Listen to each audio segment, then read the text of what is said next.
Assalamualaikum warahmatullahi wabarakatuh. Saya Ratna Wainingrum kelas 10-4. Hari ini saya akan mempresentasikan tugas PKN. Majelis Permusyawaratan Rakyat Republik Indonesia atau lebih dikenal dengan MPR adalah lembaga legislatif bikameral yang merupakan salah satu lembaga tinggi negara dalam sistem ketatanegaraan Indonesia. Setelah amandemen Undang-Undang Dasar 1945, anggota MPR terdiri dari anggota DPR dan DPD. Tugas dan wewenang MPR antara lain: 1. Mengubah dan menetapkan Undang-Undang Dasar. 2. Melantik Presiden dan Wakil Presiden dari hasil pemilihan umum. 3. Memutuskan usul DPR untuk memberhentikan Presiden dan Wakil Presiden dalam masa jabatannya. Presiden adalah Kepala Negara sekaligus Kepala Pemerintahan Republik Indonesia. Sebagai Kepala Negara dan Kepala Pemerintahan, Presiden dibantu oleh Wakil Presiden dan para menteri-menterinya untuk memegang kekuasaan eksekutif untuk melaksanakan tugas-tugas pemerintahan sehari-hari. Presiden dan Wakil Presiden menjabat selama 5 tahun dan sesudahnya dapat dipilih kembali dalam masa jabatan yang sama untuk 1 kali masa jabatan. Wewenang, kewajiban, dan hak antara Presiden antara lain: 1. Memegang kekuasaan pemerintahan menurut Undang-Undang Dasar. 2. Memegang kekuasaan yang tertinggi atas Angkatan Darat, Angkatan Laut, dan Angkatan Udara.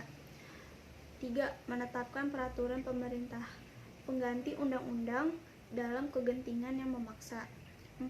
Menetapkan peraturan pemerintahan. MPR adalah salah satu lembaga tinggi negara dalam sistem ketatanegaraan Indonesia yang merupakan lembaga perwakilan rakyat. DPR terdiri atas anggota partai politik peserta pemilihan umum yang dipilih melalui pemilihan umum. Tugas dan wewenang DPR: 1. Menyusun program legislasi nasional atau prolegnas. 2. Menyusun dan membahas rancangan undang-undang atau RUU. 3. Membahas RUU yang diusulkan oleh Presiden ataupun DPD. Badan Pemeriksa Keuangan Republik Indonesia atau lebih dikenal dengan BPK. BPK adalah lembaga negara dalam sistem ketatanegaraan Indonesia yang memiliki wewenang pengelolaan dan tanggung jawab keuangan negara. Menurut Undang-Undang Dasar 1945, BPK merupakan lembaga yang bebas dan mandiri. Anggota BPK dipilih oleh Dewan Perwakilan Rakyat dengan memperhatikan pertimbangan Dewan Perwakilan Daerah dan diresmikan oleh Presiden. Anggota BPK sebelum memangku jabatan wajib mengucapkan sumpah atau janji menurut agamanya yang dipandu oleh Ketua Mahkamah Agung.